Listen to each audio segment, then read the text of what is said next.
Hello and welcome to another episode of Autogefuel, today with me AJ.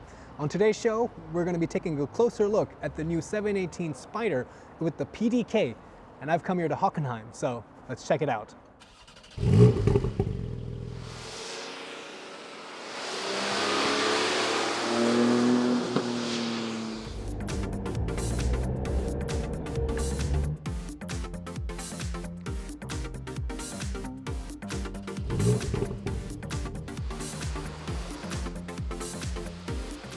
Here in the 718 Spyder, well, first of all, you have the Spyder logo down here in the lower part of the bumper, which helps it stand out from the rest of the 718s. I also like these aerodynamic channels. Of course, this is also a lot of aerodynamics has been upgraded, and they pay attention to that here in the 718 Spyder. I also like these headlamps, of course, with LED, and I also like the air channels and the vents here right on top in front of the bonnet. Here we see some more channels for that really sophisticated aerodynamics. Of course, in the GT4 you have a big wing and that adds a lot of downforce, but overall the sophisticated aerodynamics also helps reduce drag. You can see here you also get the optional ceramic composite brakes, so the brake rotors itself, but you also have 6-piston calipers in the front and 4-piston calipers in the rear. And this being the Spyder and not the Boxster GTS, we have the manually retractable soft top, which also has an additional kind of opening right over here. A really sexy backside, wouldn't you say? You can see the haunches on the rear a little bit more prominently from this angle. In fact, the whole car seems a lot more hunkered down. In fact, the chassis is lowered by 30 millimeters.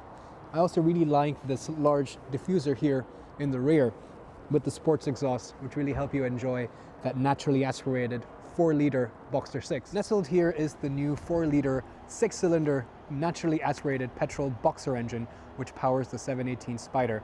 It makes 420 PS or metric horsepower and 430 newton meters of torque here with the PDK.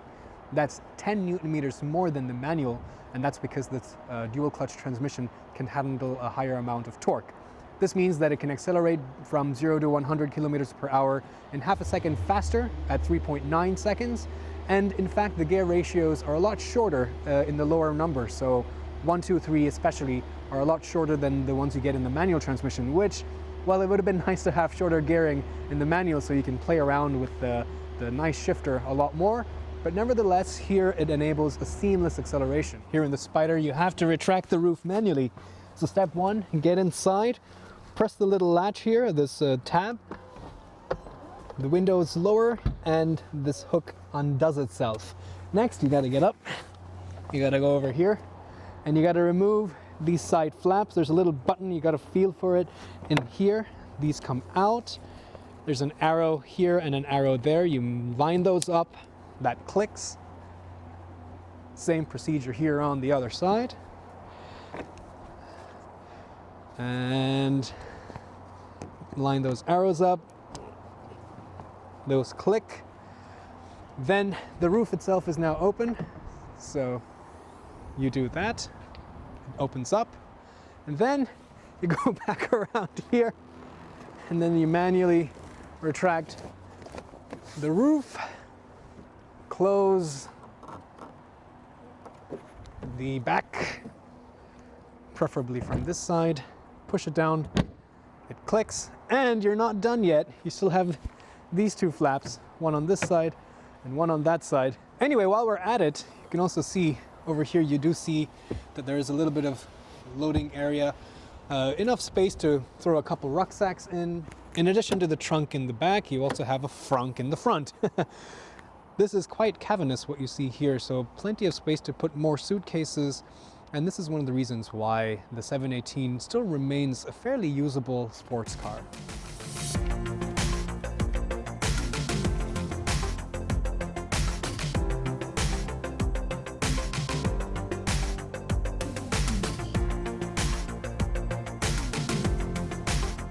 I really like this dash of yellow all throughout the interior of the car, which is the same yellow as the exterior color. So it really brings the outside in, makes you feel connected with the car. Let's take a seat inside. Of course, this being a low-slung sports car, you do have to stoop down quite a bit. Nice place to keep the key, or rather you have to insert the key. These bucket seats, first of all, you know, you have to make sure you climb over this to get inside. But once you're inside, you have the perfect driving position, really low down, really connected with the center of gravity of the car. These bucket seats really hold you in place. They're really great side bolstering, really nice contour, and of course lightweight carbon fiber Spyder badging on the top. Side airbags as well, so really sophisticated seats. Continuing with that great driving position is this gorgeous GT steering wheel with Alcantara. I mean, Porsche, I think, makes some of the best steering, and the steering wheel itself is a big part of that control interface, that engagement that you get as a driver. And of course, being the PDK now, you have the paddle shifters, which are nice metal. They have a nice damped sound. They have cold feel. I mean, when you touch them, they're cold because they're metal, so I always like that. I think a lot of people will still appreciate the fact that you have so many buttons as well. So even all the shortcuts down here for your media, for the nav, the map, connecting to the phone, the car settings directly. So you have these hot buttons, as well as being able to, for example, if you are in the tuner, you can use this knob on the right hand side to scroll through the different channels. The instruments of the 718 I think are a great combination of retro and modern. So you have things like Apple CarPlay, but at the same time you have things like a CD player. And that continues here to the instrumentation. So you have a large tach that takes center stage right in the middle, a speedo on the left, with some displays as well, which shows you some interesting information that's very useful, like the speed and the trip. But on the right hand side you have a screen. So here you have things like the vehicle information regarding oil and different settings.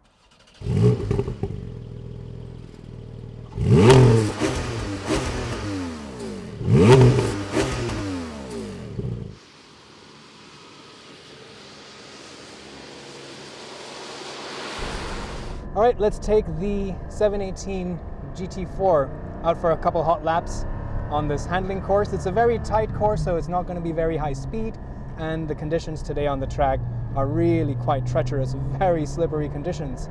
But here as well, the handling characteristic of the 718 becomes more evident, where you have that mid-engine, so if you lose control, it starts twitching and swinging. But nevertheless, it's still a bit more balanced than the 911. And with the PDK, even in the Spyder and the GT4, it's the same engine and transmission, so the same powertrain and drivetrain. The PDK has the shorter gearing in the first few ratios, so which means that you can still play between in second and third gear and not have to keep it in second gear the whole time like we had to do back with the manual.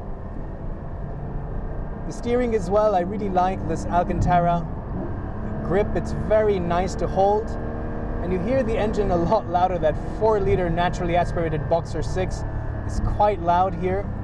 Of course, even here in the coupe, even though we have a little bit better sound deadening thanks to that hard top, the engine is right behind your head. In the 911, the engine is a little bit further behind, and you have that extra rear seat, so while you hear it, it's not as evident and prominent as it is here in the 718. But yeah, with the PDK, the shifts are lightning quick, so on a faster stretch, you don't have to worry about any gaps in acceleration. It's a very seamless acceleration.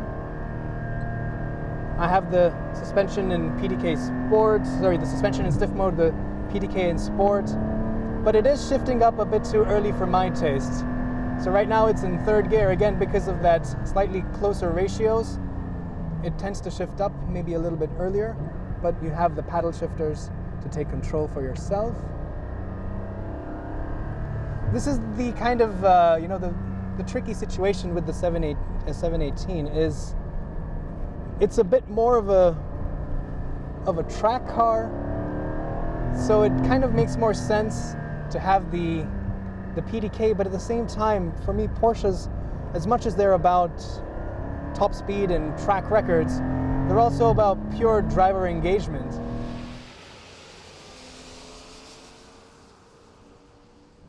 Here we are in the Spyder, and we're going to go through a little village before we get out onto one of my favorite sections of twisty mountain roads. So let's kind of talk a little bit about how the Spyder is to live with if you were to consider this as a everyday sports car. First of all, I've driven this car for a couple days last year already when it was released with the manual transmission, if you guys remember. And even then, you know, this is a GT, and therefore it is a little bit more track focused.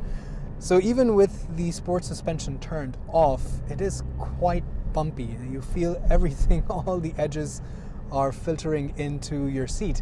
So it's not comfortable. That being said though, the seats are actually very supportive. So you fit very snug, so it fits like a glove. And while the padding itself might not be that plush, it doesn't really hurt after a long time in the seat. So I think it's actually surprisingly comfortable. The visibility again here in the Spyder is not that great because of that top, the soft top. Speaking of which, the soft top is very lightweight and it doesn't do a good job of sound insulation, not at all. In fact, if you're on the Autobahn and there's cars passing you and there's rain like there is now, it feels almost like the windows are open because you can hear so much of that. I also wish the technology was a little bit better, a little bit more upgraded now for this model year at least. And I do like the fact that there are only 3 clocks, which means I can see all 3 of them really well, as compared to say the 911 Turbo, which has the 5, and I can't really see where they are. But yeah, it's much better than that in terms of visibility. But it's still, the graphics are not that sharp, and there aren't so many different options. You have regular cruise control, but no, other kind of semi-autonomous driving, which, to be honest, is not what this car is meant for. Your money is going elsewhere. It's going to that engine. Speaking of which, driving with a light foot through country roads, I've been able to manage 10.5 liters for 100 kilometers, if you're interested in that kind of a thing. If not, well, look what we have here, a beautiful winding road. So let's turn the PDK to sport. Let's turn the loud exhaust mode on. I'm going to keep the suspension in soft mode because this is a very rough, bumpy road, not a track. So I would rather have a little bit more compliant suspension so that the wheels are more in contact with the ground. I'm going to be very easy on the throttle because the surface is very wet, and being a mid-engine rear-wheel drive car, it's very twitchy. If you lose a mid-engine rear-wheel drive car, you lose it. It's really hard to control, and I'm not Walter Roll. I'm not going to be able to catch it. So I'm going to take it easy, but that engine is really the gem. It's the highlight of this car. The handling and the chassis, of course, but naturally aspirated 4-liter Boxer 6 engine. You just got to ease it, and the power delivery is so linear. So while the little boy in my head says floor it in the mid corner, I know that if I do, it's just going to spin around on me. So I have a very gentle application with the throttle, and it responds. It's very telepathic. What I do with my right leg is exactly what the engine does. And again, thanks to these shorter gear ratios, you actually have the ability to actually go from second to third if you wanted to. And the PDK means there is no interruption in the acceleration. Steering, as always, with Porsche sports cars at least, is impeccable. You feel everything. It's like you're running your hand on the surface of the road, and it's such direct feedback.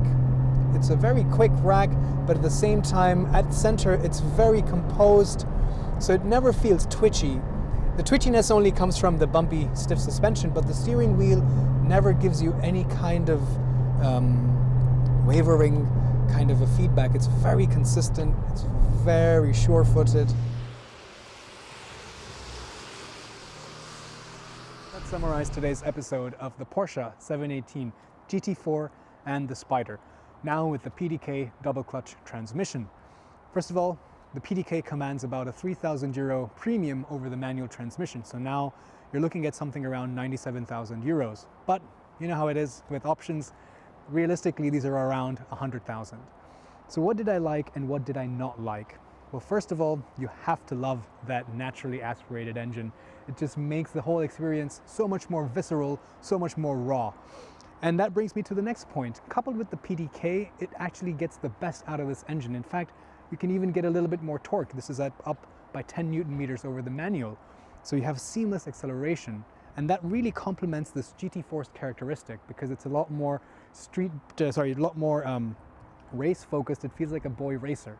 Whereas with the Spyder, I see this more as a car that I want to enjoy on winding roads with the roof down in the summer. And for that, I think the manual would be a little bit better if only the manual's gear ratios were not so tall. Ultimately, I think it really comes down to what you want. Do you want a track toy? Then the GT4, now with the new engine and the PDK, is a phenomenal car. It's engaging enough because you're constantly going to be working at the wheel and trying to get the best out of it, and the paddle shifters work really great. But if you're looking at something to enjoy winding roads with somebody sitting next to you, or maybe going for a nice little drive out on the weekend, but you want that naturally aspirated petrol engine and you want a manual, I don't know if this is going to be the best option for you there. That's just my opinion. But ultimately, these are phenomenal cars to have fun with. What I didn't like so much, for example, would be the fact that they didn't really upgrade the technology so much. I wish there was a little bit more better touchscreen infotainment system. I wish the graphics were a little bit better. I wish the rear view camera was standard on the Spyder, because without it you really can't see anything. And I wish those kinds of assistance systems were also available, just because it would make it a lot more usable. And that brings me to the last point. 718s don't have the rear seats, and with these GT models the suspension is very firm, so that's something you have to keep in mind. So ultimately, for me, it would be the GT4 that makes the most sense and is the pick of the range. What do you guys think? Let me know, put it down in the comments below.